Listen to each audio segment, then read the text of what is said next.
Ceux qui font Monaco sont au micro. Je suis Geneviève Berthy et bienvenue dans le podcast de Monaco Info.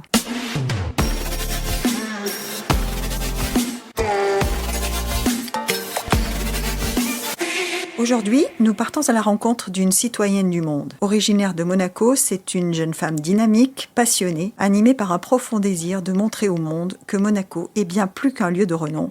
C'est une terre d'entrepreneurs. De l'engagement au sein de la Jeune Chambre économique de Monaco à ses multiples langues parlées, elle nous ouvre les portes de son parcours fascinant. Bonjour, Marie-Gisèle Fringant-Pedroso. Bonjour Geneviève. Alors, c'est un vrai plaisir de vous avoir avec nous parce que je me suis laissé dire que vous êtes une femme très, très active. Vous avez plusieurs casquettes ? Oui, effectivement. Cette année, plus particulièrement, puisque j'ai été élue l'année dernière pour présider le mouvement qui est la Jeune Chambre économique de Monaco pour l'année 2023. Ce sont des mandats d'1 an ? Ce sont des mandats d'1 an. La philosophie de la Junior Chamber internationale à laquelle nous sommes affiliés est « One year to lead ». Donc 1 an pour prendre le lead. Et est-ce qu'en 1 an, on a le temps d'imprimer sa marque ou pas ? Sincèrement ? Sincèrement, oui. Ça se prépare. Ça se prépare. Oui. Donc on dit quoi ? On dit que l'année précédant la présidence, on a déjà des projets en tête, on a déjà des initiatives qu'on sait qu'on va mener, c'est ça ? Alors moi je remonterai encore plus loin, puisque c'est avant tout une aventure humaine, et que on n'est pas lancé dans le bain comme ça tout seul. C'est quand même un environnement bienveillant, avec des anciens qui vous entourent, qui vous conseillent, qui vous supportent, qui vous soutiennent, et qui, quand ils voient le potentiel en vous, vous encouragent à toujours donner plus pour le mouvement, mais aussi pour vous-même, puisque nous, ce qui compte, c'est la personne humaine. C'est d'ailleurs dans notre credo, la personne humaine est la plus précieuse des richesses. Oui, ça sans aucun doute. Voilà. Et en fait, nous, un de nos leitmotifs, c'est vraiment le développement personnel. Donc, c'est toujours dans un environnement bienveillant. Et c'est vrai que... Ce que vous me dites, c'est que pour réussir en affaires, donc puisque devenir président de la Jeune Chambre économique, c'est une réussite en affaires, quand même, dans un projet en tout cas, la philosophie de votre mouvement, c'est avant tout de réussir soi-même. Oui. D'avoir quelque chose qui nous anime. Oui, tout à fait. Et c'était quoi votre idée à vous ? Quand vous me dites le potentiel, quand ils voient le potentiel en nous, donc vous, c'était quoi votre idée ? Parce que l'ouverture sur le monde, par exemple, c'était quoi ? Moi, j'ai lu que vous aviez dit la principauté de Monaco m'a offert cette ouverture d'esprit dès le départ. Oui. C'est ça votre credo ? Oui, et je l'ai découvert vraiment avec les années. J'ai toujours ressenti un profond attachement à la principauté. Ouais. J'y suis née. Mes parents s'y sont rencontrés il y a plus de 40 ans. Ah tiens. Oui. Tout est à l'origine... C'est une vraie love story, alors. Oui, sur le port Hercule. Donc, c'est beau, ça. Donc, mes parents qui viennent quand même d'un pays d'Asie du Sud-Est. Vos parents sont d'origine philippine, c'est ça ? Tous les deux, de 2 régions différentes. Donc en plus... Oui, aucune chance de se rencontrer. Vraiment. D'accord. Donc, il n'y a pas de hasard. Ils se sont rencontrés à Monaco et ont fondé leur famille à Monaco. Je suis l'aînée, j'ai un petit frère qui a 4 ans de mon petit. Aujourd'hui, il a 31 ans, donc ça restera toujours mon petit frère. Donc oui, tout a commencé là. Et l'éducation, même surtout publique à Monaco, m'a permis d'avoir cette ouverture sur le monde. De facto, je suis ouverte au monde. Bah oui. Par mes origines, mais le fait d'avoir eu l'opportunité d'être en option internationale, m'a permis... Oui, parce que vous parlez plusieurs langues. Enfin, on m'a dit 7. Est-ce que c'est vrai 7 ? Alors, à chaque fois, je les compte. Parce que... allons-y. J'ai bien le français, l'anglais, le tagalog, qui est le dialecte officiel des Philippines. Que vous parlez à la maison ? Que je parle à la maison, oui. Avec vos parents ? Avec vos parents, votre famille, en fait ? Alors, avec la famille, mais pas mes parents. Ah bon ? Non. Vous parlez français avec vos parents ? Je parle français avec mes parents. Ah oui, c'est étonnant, ça. Oui. Mais c'est bien. Mais ma mère m'a appris l'anglais d'abord. Ah oui. Puisqu'elle partit du principe qu'elle ne maîtrisait pas assez bien la langue française pour éviter de me l'enseigner de façon incomplète. a préféré me parler en anglais d'abord. Donc votre langue maternelle, c'est quoi? C'est le tagalog ou c'est l'anglais? Je considère que c'est le français. Ah d'accord. Oui. Bon, alors on s'y retrouve. Alors on a dit le français. Le français, l'anglais, le tagalog. Le tagalog est imprégné d'espagnol, puisqu'on a été les Philippines ont été colonisées par les Espagnols, donc l'espagnol. De facto l'italien. J'ai tout fait pour y échapper. C'est compliqué ici, hein, d'échapper à l'italien quand même. C'est compliqué. J'ai des notions de russe, puisque je me suis ouverte au russe. Et pourquoi je vous ai dit 7? Je sais pas. Et le monégasque. Ah ben voilà. N'oublions pas. On ne l'oublie pas. Vous l'avez étudié au lycée? À l'école, puisque c'était obligatoire. Et puis après, quand c'est devenu une option, d'accord. Stratégiquement, je dois vous l'avouer, je me suis dit, j'avais des facilités en langue. Je me suis dit, pourquoi pas continuer jusqu'au baccalauréat. Ah, très bien. Alors, on dit qu'on n'est jamais la même personne dans toutes les langues. Est-ce que vous pensez que c'est vrai? On n'a pas la même voix. Ouais. On n'a pas la même façon de penser aussi. Parce qu'à chaque fois, oui, non, mais je pense, à chaque fois, vous pensez différemment. C'est-à-dire que quand on a une conversation en français aujourd'hui, donc vous êtes une Marie-Gisèle aujourd'hui, si nous avions cette conversation en anglais, vous seriez une autre Marie-Gisèle? Je reste toujours la même, mais ma façon de m'exprimer serait différente, oui. Vous dites on n'a pas la même voix. Vous pensez qu'on change de personnalité ou de positionnement dans un groupe, par exemple? Je pense que oui. Ah, c'est étonnant, ça. Oui. Ça vient de quelque chose qui est lié à la langue ou c'est... Je pense que c'est mon background familial et culturel. Puisque j'associe forcément le philippin avec le respect de la famille. Donc je suis beaucoup plus attentive à respecter les formules de politesse. Puisqu'en philippin, comme en espagnol, il y a le usted. Oui. Il y a un vouvoiement de politesse. Il y a un vouvoiement de politesse envers les aînés. Oui, qui est très très présent, oui. Très présent. Et j'ai une éducation où quand j'oubliais la formule de politesse, on me regardait avec des grands yeux. Tu as oublié? Parce que ça ne tient qu'à un mot, en fait. Oui. Et mettre le mot pot à la fin de chaque phrase. D'accord. Est-ce que vous... Parce que ce qui est surprenant, c'est que vous exprimez une éducation de respect des anciens, etc. Et en même temps, pour être entrepreneur, on se dit qu'il faut avoir une grosse confiance en soi, une envie, un culot presque, enfin en tout cas de faire et de convaincre. Est-ce que ces deux choses-là sont compatibles? A priori, oui. A priori, oui. A priori, oui. C'est vraiment, je dirais pas un combat, parce que c'est pas un combat, mais c'est le parcours d'une vie. Enfin, je n'ai que 35 ans, mais j'ai pu voir mon évolution. Ça demande un certain recul que je n'ai eu que récemment grâce à la Jeune Chambre économique. Mais effectivement, j'ai toujours eu un petit côté rebelle quand même. On y vient. On y vient. Et en fait, quand j'étudie un peu l'arbre généalogique de mes parents, oui, ça vient d'eux un petit peu aussi. Ils ont toujours voulu me faire m'inculquer les valeurs de votre société. De notre société. Mais en même temps, il fallait que je m'intègre.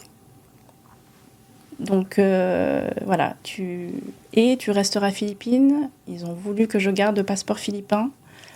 Mon père m'a toujours dit, tu verras, un jour, il faudra un plan B. Je ne comprenais pas à l'époque. Ah oui? Non.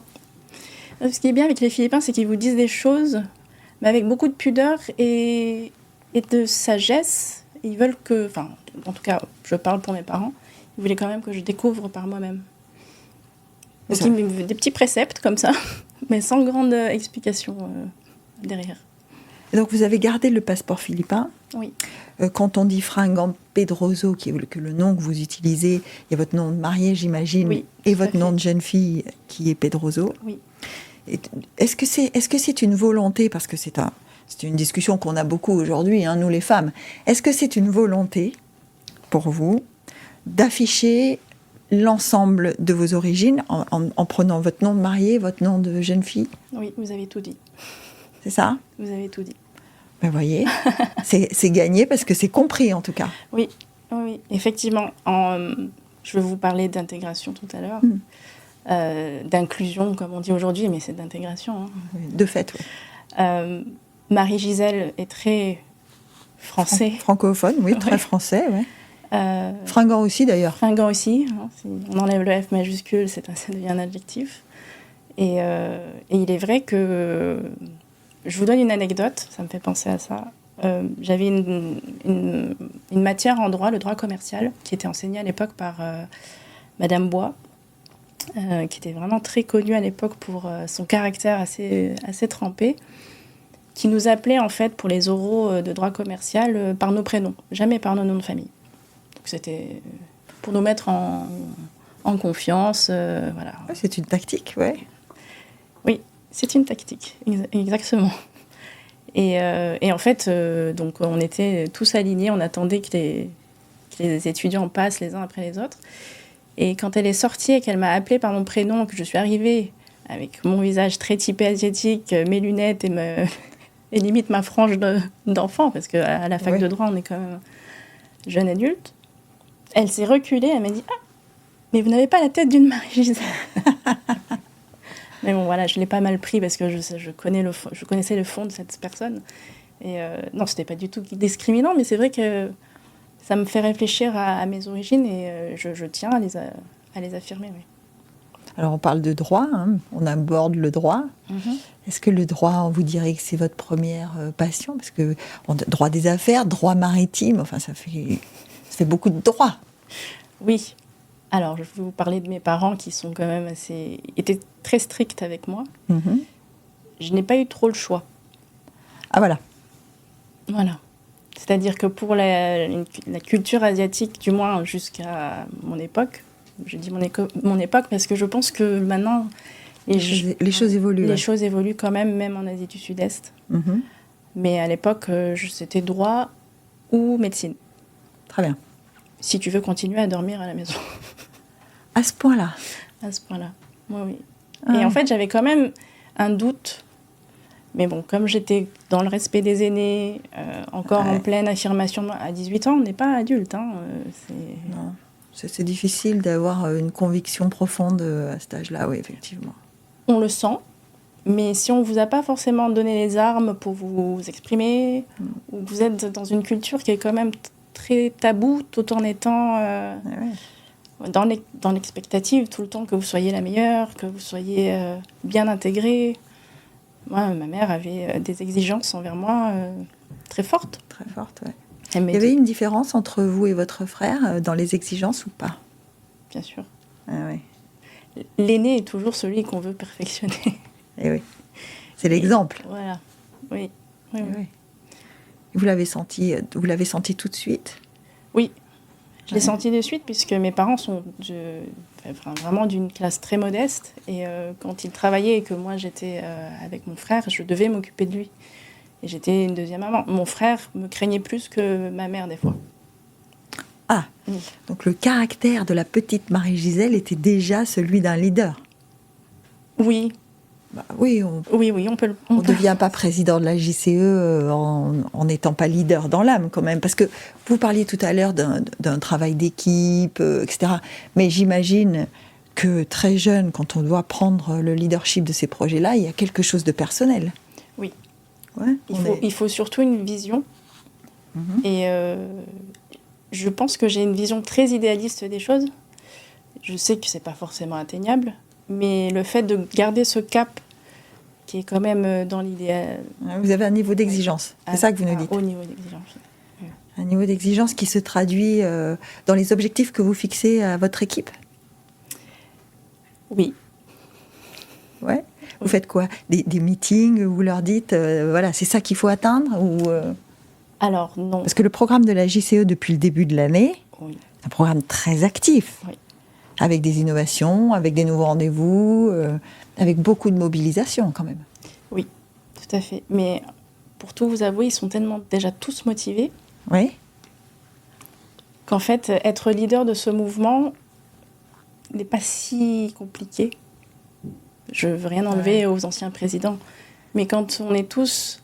dans la même dynamique. Drivés par la même dynamique, par le même objectif de développer l'attractivité économique de Monaco envers les jeunes leaders de 18 à 40 ans plus particulièrement, en fait, l'essence est déjà là. Ouais. Il suffit juste des fois d'allumer le moteur. Mais Vous me dites, j'ai pas eu le choix, j'ai fait du droit parce que j'ai pas eu le choix. Et vous me dites, pourtant, je sentais au fond de moi. Alors, qu'est-ce que vous sentiez au fond de vous? Vous sentiez quoi? Entrepreneur, designer, artiste? Qu'est-ce que vous sentiez au fond de vous, à part le droit? je voulais surtout aider les autres. Aider, mais vraiment dans le sens large. À la fois que ce soit pour les générations d'après. La cause des enfants m'était vraiment très, très chère, alors que j'étais moi-même enfant. Mais déjà petite, je savais la chance que j'avais, parce que mes parents me le rabâchaient souvent. Ouais. Vous aviez voyagé aux Philippines? Vous aviez été petite aux Philippines? J'ai été petite aux Philippines. Est-ce que vous avez senti quelque chose de différent par rapport à la société dans laquelle vous viviez ici? Ah, tout à fait, oui. On s'en rend compte petit? On s'en rend compte petit, et je pense que j'ai déjà une très forte sensibilité que j'ai gardée aujourd'hui à 35 ans. On dit toujours que les petits sont hypersensibles et qu'après on les désinhibe par des croyances ou arrête de dire ça. Oui, par des cadres qu'on leur fixe. Ouais. Et je pense que mon petit côté rebelle a quand même voulu continuer à croire et à être hypersensible. Et oui, quand on arrive aux Philippines et qu'on voit des enfants de son âge dans des situations, de mendicité, ou c'est compliqué. On se dit pourquoi moi? Pourquoi moi, et alors que j'aurais pu être un d'eux, en fait. Et ma mère se souviendra toujours de la première fois où on est sortis dans la rue aux Philippines, et qu'en fait, en voyant les enfants, qu'est-ce que j'ai fait? Ils étaient en majorité autour de nous. Ils étaient en train de mendier. Qu'est-ce que j'ai fait? Vous êtes allée vers eux? Je suis allée vers eux et j'ai mendié. J'ai regardé ma mère en faisant les mêmes gestes que les enfants qui étaient, en fait, je pense, 10 autour de nous. Parce que je pensais que c'était un jeu, je pense. Voilà. Oui, c'est ça. Ça fait à la fois un choc culturel et en même temps un apprentissage rapide de la réalité de la vie. Quand vous dites, moi ce que je voulais c'était aider les autres, est-ce qu'un entrepreneur aide les autres? Un entrepreneur, c'est... Enfin, moi je ne le suis pas aujourd'hui, puisque je suis employée de banque, mais j'aide des entrepreneurs, je les accompagne au quotidien. Et un entrepreneur, c'est la solitude que cela représente, d'être leader de son projet, d'avoir sa vision, d'avoir son cap. Et je pense vraiment qu'une fois que cet entrepreneur-là a réussi à sortir la tête de l'eau et à comprendre que en fait, c'est une histoire de travail d'équipe, que ce soit avec son conseil, ou même son conjoint, s'il y en a un, et qu'il l'accompagne quand même s'il n'est pas officiellement dans le projet, son conseil, son banquier, son entourage, son premier cercle. Il y a toujours un premier cercle. Il y a toujours un premier cercle, oui. Aujourd'hui, plus que jamais, j'y crois. C'est vraiment une histoire c'est un travail d'équipe.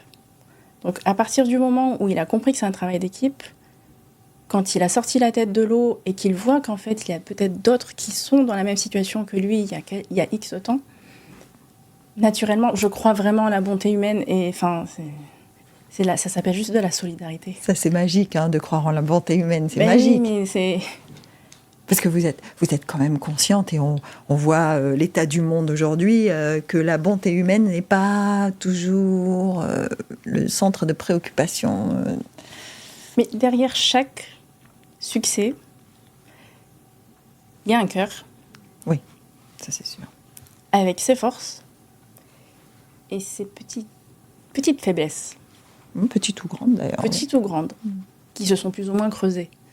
Et j'aurais voulu faire de la psycho. C'est pour ça que je suis dans l'over-analyse. Overthinking, comme ils disent aujourd'hui sur les réseaux. Mais... ça vous donne une force dans l'animation de l'équipe dont vous parliez, d'avoir cette envie de overthinking all the time? Non, des fois, il faut arrêter de overthink. Et c'est ce que j'ai appris cette année. Il faut arrêter de overthink. Mon équipe est une équipe jeune cette année. Et je disais en début d'année, dans les interviews, que je comptais sur eux pour vraiment me dire en toute transparence ce qu'ils pensaient. Et c'est le cas. Ils l'ont fait, je les remercie encore. pas encore terminé. Oh, c'est pas fini. C'est pas terminé. Mais oui. Quand je pense trop, ils me disent, bon, Passons on à autre réagit. chose, ouais. Acte. Oui. Ouais. Est-ce que vous parlez de franchise, ça me laisse imaginer que la recette du succès, ça peut aussi être une ouverture à la discussion. En fait, on parle beaucoup du leader seul. Vous avez parlé de la solitude du leader. Mm-hmm. Et est-ce que justement la clé, c'est pas de casser cette solitude par l'acceptation de la discussion et de l'échange? Moi, j'y crois fortement. Je dois avouer que c'est les événements à l'international qui m'ont permis de le constater. Oui, parce que la JCE est membre d'un network mondial. Hein. Oui, et membre de JCI. JCI, voilà. Et donc, à ce titre-là, elle a des interactions internationales à niveau mondial. Oui, tout à fait. On est divisé par zone à la Junior Chamber Internationale. Mm-hmm. Et nous faisons partie forcément de la zone Europe, JCI Europe. Donc, le ou la présidente de JCI Monaco. Donc, vous, actuellement moi, actuellement, a 2 obligations minimum. Ouais. C'est d'assister à la conférence de zone, 3 en fait, d'assister à la conférence de zone, réunion des présidents européens. D'accord. En début d'année, en février-mars généralement. D'ailleurs, on a accueilli cette année la réunion des présidents européens. Tout à fait, on s'en souvient. Voilà. Donc, bon, là, j'ai pas eu beaucoup à faire. Hein. J'ai juste pris le bus. Oui. Pas eu beaucoup de distance à parcourir, mais je pense qu'en fait, j'ai pas eu beaucoup à faire. Organiser une réunion comme ça, c'est quand même, c'est quand même du boulot. Alors, tout le mérite revient quand même à l'équipe 2022. Ouais. Ah, c'est ça que vous dites, hein. Et oui. C'est que on n'a pas cette perspective en tête de la présidence et des événements, parce que vous pensez bien qu'on l'a pas organisé en un an sur l'équipe 2023. C'est vraiment quelque chose qu'on prépare normalement 5 ans à l'avance. Mais comme on aime les challenges à Monaco... Est-ce que c'est désigné 1 an à l'avance ou 2 ans à l'avance? Normalement, il y a des bids, donc des présentations de dossiers vraiment très en avance. Et en fait, 2025 a été annulé suite au Covid. À la personne le pays qui s'était positionné a dû annuler à cause de la situation financière de l'organisation. Elle ne pouvait plus accueillir. Donc, on a appelé à l'aide des organisations qu'on savait financièrement stables. Comment elles sont financées, ces organisations, d'ailleurs? C'est quoi? C'est les cotisations des membres? C'est le membership, quoi? Oui, le membership des membres. Mm-hmm. Nous, à Monaco, nous avons fait le choix de demander aussi une subvention à l'État. Oui. Puisqu'on accompagne... C'est pas le cas partout. C'est pas le cas partout. D'accord. Et aussi, on a des partenaires privés. Vraiment, qui ont été structurés depuis... quoi, des past members ou Certains sont past members, oui. Certains sont past members... Et certains font partie de notre écosystème. Mm-hmm. Mon employeur, par exemple. Vous êtes soutenu, vous diriez que les jeunes entrepreneurs, ou en tout cas la jeunesse entrepreneuriale, est soutenue par le tissu économique monégasque? Tout à fait. Oui, il y a cette dynamique-là. Il y a cette dynamique-là. Parce que, soyons francs, on a cette image du Monaco un peu installé, avec des entrepreneurs qui ont un certain parcours. Et est-ce que ces gens-là regardent les jeunes venir ou pas? Certains les regardent de loin, mais je pense qu'ils écoutent quand même, ils s'informent. Et aujourd'hui, on ne peut plus ignorer avec les réseaux, avec les médias que vous représentez. Enfin, il faut vraiment vivre dans il faudrait vraiment sa tour d'argent. Pour pas être au courant. Oui, pour pas être au courant. Et au contraire, c'est bien qu'ils s'intéressent, puisque c'est là où on peut avoir des synergies. Un soutien discret dans l'actionnariat, par exemple, quelqu'un qui croit au projet, qui ne veut pas forcément s'investir comme il s'est investi dans son propre projet, mais qui souhaite quand même soutenir financièrement. Après, ça se passe en dehors. Hein, bien sûr. Dehors, mais il est bon de communiquer, de s'appuyer sur l'atypicité de notre territoire. Enfin, je veux dire, c'est... Ouais. Effectivement, ouais. C'est quand même compliqué d'ignorer le succès de ces jeunes entrepreneurs, ou du moins l'innovation qu'ils peuvent apporter dans leurs projets. Est-ce que y a des visages dans votre carrière, est-ce qu'il y a des visages qui vous reviennent comme des mentors ou comme des gens qui vous ont ouvert une porte ou permis de monter un escalier ou... Est-ce que vous avez une idée comme ça de gens qui vous ont accompagné déjà? Oui. Ouais. Des gens d'ici ou... Des gens d'ici. Et ces gens-là, ils ont cru en vous, c'est quoi? Ils vous ont dit, tu peux y aller, tu peux le faire, c'est ça? Oui. Puisque on revient toujours à l'enfant, hein, mais l'enfant avait toujours besoin de l'approbation, de l'autorité des parents. Et moi, j'ai en tête, là, quand vous me dites ça, vraiment une manager, puisque j'ai fait beaucoup de choses après le droit. Pendant. Ou pendant. Puisque j'étais, pendant mes études, assistante vendeuse dans le luxe. Oui. J'ai lu ça aussi, oui. Oui. Ça m'a semblé d'ailleurs... On est dans le service? Oui, c'est vrai. Je me suis auto-analysée, je dis. Je me suis dit, mais qu'est-ce que j'ai fait là? Mais pourquoi j'y suis allée? Alors mes parents, mon père, quand je lui ai dit à 18 ans, papa, je veux travailler l'été, parce qu'on ne part pas en vacances. Encore une fois, issu d'une famille modeste, les vacances d'été, je n'ai connu ça qu'à 25 ans. Donc je me suis dit, bon, c'est bon, j'ai l'âge légal pour travailler, je peux me faire mon argent de poche au lieu de toujours demander papa, maman. Voilà. Oui, et puis on découvre en bonne des choses. santé, Voilà. je suis en condition physique pour le faire, je ne suis pas trop bête, je pense que je peux y arriver. Il me dit, ok, très bien, alors pas la restauration et pas les bars. Ah. Je dis, mais c'est tout ce qu'on peut faire Non, je t'assure que ce n'est pas tout ce que tu peux faire. Donc Marie-Gisèle, avec son petit CV de 3 lignes, puisque à 18 ans... Oui, ça me surprend toujours d'ailleurs quand on dit donnez-moi votre CV. À 18 ans, mais c'est voilà. bien. Mais c'est bien. C'est bien. Ça surprend toujours parce qu'on se dit on n'a rien à mettre. Donc du coup, on met ses passions, ses hobbies, ses langues. Ah bah là, il y avait déjà des lignes alors. Hein. Il y avait des lignes. Mais voilà, c'est même pas le permis encore, puisque moi j'ai passé assez tard. Ouais. Donc oui, je me suis dit, bon, ok, je vais aller... je vais aller frapper aux portes. Je suis allée au service de l'emploi. D'accord. À Monaco. Je crois que c'était encore Sophie Vincent qui était en charge des jeunes. Voilà une des personnes auxquelles je pensais. Puisque oui, elle m'a dit, avec ces langues-là, je peux te mettre en banque. En banque. En banque? Qu'est-ce que je vais faire en banque? Juste à l'accueil, qui ne s'inquiète pas.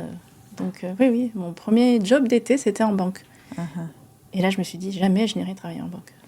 C'est bizarre, il me semble que maintenant on y est. Mais bon. Oui. Mais c'est un parcours. Donc, ok, on dit pas de banque. Et alors, qu'est-ce que dire? Alors, je fais l'emploi d'été, quand même. Je me dis, bon, quand même, banque privée, c'est particulier. C'est un milieu... Ouais. C'est très codifié. Hein. C'est très codifié. Et puis, voilà, moi, je suis d'un parcours très modeste, encore une fois. Mais mes parents ont toujours été au service d'une famille, très aisée. Donc, en fait, déjà jeune, j'avais les deux aspects. Les deux aspects. Et je voyais vraiment à travers un prisme assez particulier que d'autres ne voyaient pas. Donc, quand certains enviaient la position d'autres, moi, je connaissais un peu les tenants et les aboutissants, entre guillemets, sans connaître les détails de la vie de ces gens. Mais je disais, oui, mais il faut un équilibre. Ouais. Tout ce que tu vois, tout ce qui brille, a quand même un... Il y a quand même un revers. Il y a quand même des choses à faire. Ça ne brille pas tout seul. Ça ne brille pas tout seul. Il faut l'entretenir ou il faut sacrifier d'autres choses pour que ça puisse briller. Voilà, c'est toute une analyse qui, dès le plus jeune âge, j'ai pu faire avec mon background. Ouais. Donc c'était particulièrement codifié, particulièrement avec des a priori. Enfin, j'étais pas prête. J'étais clairement pas prête pour la banque privée. Pas prête pour la banque. Pas prête. Donc l'année d'après, je retourne au service de l'emploi à la fin de la première année de faculté. Et donc elle m'a dit, bon, si tu veux pas la banque... C'est Sophie encore. Oui. Si tu veux pas la banque, il te reste les boutiques de luxe. Je dis, bon, oui, pourquoi pas? Et là, elle me dit, il va falloir assister les vendeurs. Ah. Là, je me suis sentie moins en confiance. Elle m'a dit, mais ça irait bien, t'en fais pas. Donc ça s'est très bien passé. Je me suis découvert une passion pour la vente. Puisqu'on est encore une fois dans l'assistance, en fait. Dans l'accompagnement, en tout cas. Dans l'accompagnement, voilà. Il y a un peu d'analyse. En tout cas, il y a la proximité de l'autre. Et il y a un peu d'analyse de la cliente, en l'occurrence, puisque c'était pour les femmes. Et non, c'était vraiment une expérience très enrichissante. Ouais. Avec cette langue en plus, pour accompagner une clientèle internationale, c'est possible. Oui, oui. Et c'était vraiment le boom. Et c'est là où je me suis dit, il va falloir que tu prennes un peu des leçons de russe, puisque c'était juste avant 2008. Et il y avait beaucoup de russophones. Et là, on n'avait pas le choix. Un peu comme l'italien, de facto, je n'avais pas le choix. Bon, ok. Et alors, qu'est-ce qui fait, parce que c'est quand même... c'est un nouveau monde qui s'ouvre, on découvre des trucs, des choses, y compris sur soi-même, hein, c'est ce que je comprends. Et pourquoi vous en faites pas votre métier, alors ? Quoi donc ? De la vente, dans le luxe, pourquoi vous en faites pas votre métier ? Ou peut-être que vous en faites votre métier, peut-être que c'est ce que vous faites aujourd'hui. C'est encore mieux, aujourd'hui. Ah. C'est encore mieux, puisque la vente dans le prêt-à-porter, au final, la mode est quand même, je vais en fâcher certains, mais elle est quand même très cyclique. Ouais. C'est-à-dire qu'il y a des choses qu'on ne voit plus pendant un certain temps, puis au final, ça revient. Un éternel recommencement. Voilà. Quoi. Si mon époux m'entend, il rigolerait, mais je garde... Mais il va vous entendre. Je garde toutes, mais... Enfin, je suis quelqu'un de très conservatrice, notamment en ce qui concerne les vêtements. Et il y a des choses que je garde et qui bon, maintenant, à 35 ans, je peux les ressortir des années après. Je veux dire qu'il y a un dressing vintage, en fait. Oui. Ah. Et il me dit, non, mais par contre, la nouvelle pièce que tu vas rentrer, il va falloir éliminer. Je lui dis, non, ça revient. Oui, mais c'est pas faux, d'ailleurs. Enfin bon, je m'éloigne du sujet. Non, ce que je fais aujourd'hui est encore plus adapté. Là où je travaillais dans le luxe, on était dans le quasi... Enfin, c'était du prêt-à-porter, mais de haute qualité. Et le service qu'on rendait était quand même dans la volonté de faire du sur-mesure dans le service. D'accord. Et en fait, le parallèle est là. C'est qu'aujourd'hui, en banque, ce que je fais, c'est... Banque privée ? Non. Non. Banque entreprise, entrepreneur. Ah, voilà. On y arrive. On y arrive. Oui. L'établissement était banque privée. Il s'était installé en tant que banque privée il y a plus de 30 ans. Petite anecdote. Mes grands-parents étaient agriculteurs, donc aux Philippines. D'accord. Et je travaille aujourd'hui dans une banque qui s'appelle le Crédit Agricole. Oui, on ne s'éloigne jamais vraiment. On ne s'éloigne jamais. Il y a toujours... je ne crois pas au hasard. Il y a toujours les anciens disent la pomme ne tombe jamais très loin de l'arbre. Mais voilà. Donc c'est un peu... Ou le grainerie de la rizière. Oui, ou le grainerie de la rizière. On peut l'adapter à plein de choses. On parle de pommes, parce que ça doit être un proverbe français. Donc voilà. Mais effectivement, on peut parler de grainerie, de la rizière. C'est très étonnant, parce que là, on parle de beaucoup de choses. Et en fait, on sent que vos racines sont extrêmement présentes. Elles sont présentes d'une manière qui laisse à Monaco toute sa place, en fait. Donc ça veut dire qu'il y a une partie de vos racines qui est monégasque aussi. Je peux le dire sans rougir aujourd'hui. Oui. J'ai eu beaucoup de mal à l'entendre.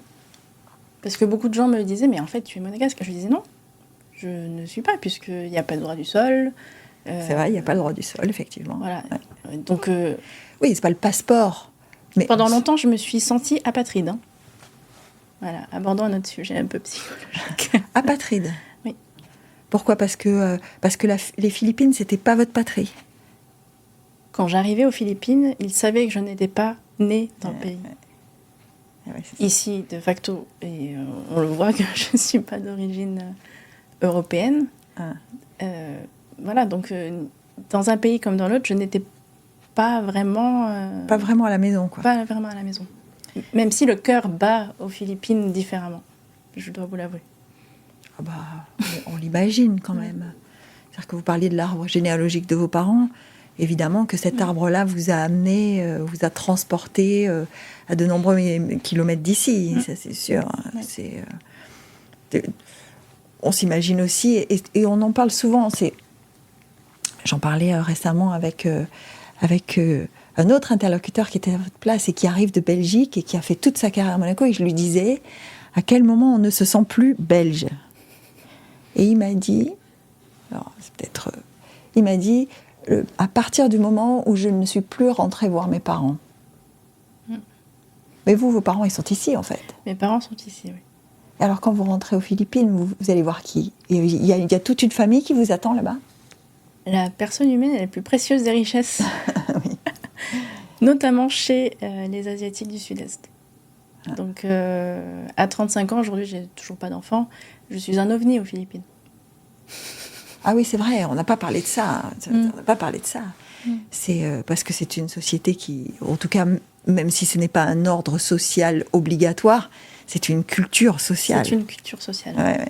Oui, le fait d'avoir des enfants, ouais, d'avoir des enfants jeunes. Jeunes. Ouais. Oui, oui.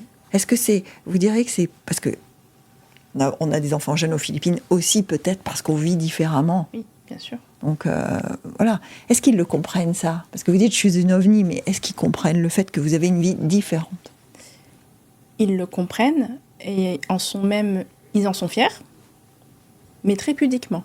Ah oui. C'est-à-dire qu'à moi, ils ne me félicitent pas, des fois, ils n'osent même pas me parler. Alors, quand je vais avec mon époux, qui est 2 mètres de haut, typé européen, ils veulent tous prendre des photos avec lui, sauf moi, sans moi. Oui, alors on fait la photo avec toi, et on peut en faire une autre. Juste avec lui. Juste avec lui. Alors, comment il s'appelle, d'ailleurs? Alexandre. Très bien. Alexandre. Et, il fait 2 mètres 1m94. Ah, c'est pas mal, déjà. C'est pas mal. Pas mal, hein. Moi qui suis pas très C'est grande. un sportif, il est basketteur, il est volleyeur, qu'est-ce qu'il fait? Justement, il a fait un peu tous les sports, du water polo, du basket. Ah ouais. Il adore le basket. D'ailleurs, merci. Ah ben voilà, il faudra revenir voir la Rocatim quand même. Hein. Merci pour l'invitation d'ailleurs. Et j'y suis allée avec lui, il n'y croyait pas. Donc, il m'a dit, mais c'est génial. Ah bah oui, c'est génial, c'est sûr. Mais on parlait de travail d'équipe dans l'entrepreneuriat. Le sport, c'est ça aussi. Hein. C'est un travail d'équipe. On gagne ensemble, on perd ensemble, on fait les choses ensemble. Et vous avez fait du sport? Oui. Ah. J'ai fait du sport. Alors, étant l'aînée qu'on a surprotégée, j'avais peur de tout. Ah oui. J'ai encore peur de tout. Oui. En sport. J'ai peur de me faire mal. D'accord. J'ai pas peur de tout. Mais ça va souvent avec la responsabilité, hein, Marie-Gisèle. Le fait d'avoir peur de se faire mal, c'est parce qu'on se dit, s'il m'arrive quelque chose, comment je vais assumer tout ce que je dois assumer. Ouais, ça va souvent de pair. Hein. Ouais. Vous avez peur de vous faire mal, donc pas de ski, parce que bon... Le ski, en plus, n'est pas du tout dans la culture de mes parents. Ah ben non. On montait à Oron pour faire la photo avec la neige, avec la luge. C'était le maximum. Alors le ski, c'était pas possible. J'ai appris à skier avec mon mari à 20 ans. Ah, c'est bien, on n'est jamais trop tard. Oui, jusqu'à ce qu'ils me disent oui, on va sur la bleue. C'était une rouge. Et j'ai fait non, c'est pas possible. Non? Ah, j'ai essayé. Ouais. Je suis tombée 3 fois, j'ai dit le reste, je le fais assise. Donc, c'est très étonnant pour quelqu'un qui a un souffle dynamique et qui veut toujours plus, qui a de l'ambition. C'est très étonnant de parler de ces peurs-là, quand même. Est-ce que c'est des moments où on se retrouve un peu démunis? Mais j'ai appris, justement, dernièrement, j'étais à la Convention nationale de la jeune chambre écossaise. Et généralement, ces conventions nationales, c'est l'occasion pour toutes les jeunes chambres locales d'un même pays de se réunir et de faire un programme dédié, de suivre un programme dédié de formation, d'entraînement, etc. Et il y avait une formation qui était How to lead with your vulnerabilities. Ouais. Comment faire avec ses points faibles, quoi. Oui. Et là, vous vous dites c'est possible. Et là, on se rend compte que c'est possible. Donc on peut faire de grandes choses avec des points faibles. Oui, et en admettant, il ne faut pas les cacher. Il ne faut pas les mettre en avant non plus, parce que ce n'est pas ça qui va inspirer les autres. Mais c'est bien aussi de montrer qu'on est humain. Encore une fois, on revient à ce que je disais, le cœur avant tout. J'y crois et c'est quelque chose que vraiment on n'enlèvera pas. La personnalité change tout. C'est pas vraiment ce qu'on fait, c'est comment on le fait. Oui. Hein? Et pourquoi. Alors c'est bientôt fini la Jeune Chambre économique, donc qu'est-ce qu'on peut vous souhaiter maintenant? C'est pas encore fini. En tout cas pour les mois qui restent. On a les 60 ans de la Jeune Chambre qu'on va vrai. célébrer. On aura le 13 décembre un gala où pour la Jeune Chambre, pas pour moi. On peut nous souhaiter des invités, des anciens qui viendront célébrer, nous raconter. Moi, j'adore les histoires, savoir comment ça s'est passé dans les années passées. Et aussi des invités internationaux, puisque c'est l'essence même. Comme ça, on aura commencé en février avec de l'international et on terminerait avec la passation avec mon successeur. Normalement, il y a la passation de la grosse chaîne. Ah oui, c'est vrai. Des présidents. Donc voilà, une passation digne de ce nom avec un gala qui célèbre les 60 ans de notre mouvement, avec une équipe dynamique, motivée, mais aussi ceux qui ont construit la Jeune Chambre jusqu'à aujourd'hui. Écoutez, on vous le souhaite. On espère vous revoir après. Avec grand plaisir. On espère qu'après ce gala, Marie-Gisèle restera parmi ceux qui font Monaco et qu'on aura le plaisir de croiser et avec qui on aura le plaisir de parler. Et merci d'avoir passé ce moment avec nous, Marie-Gisèle. Merci, c'est un honneur d'avoir pu échanger avec vous, Geneviève. Merci beaucoup.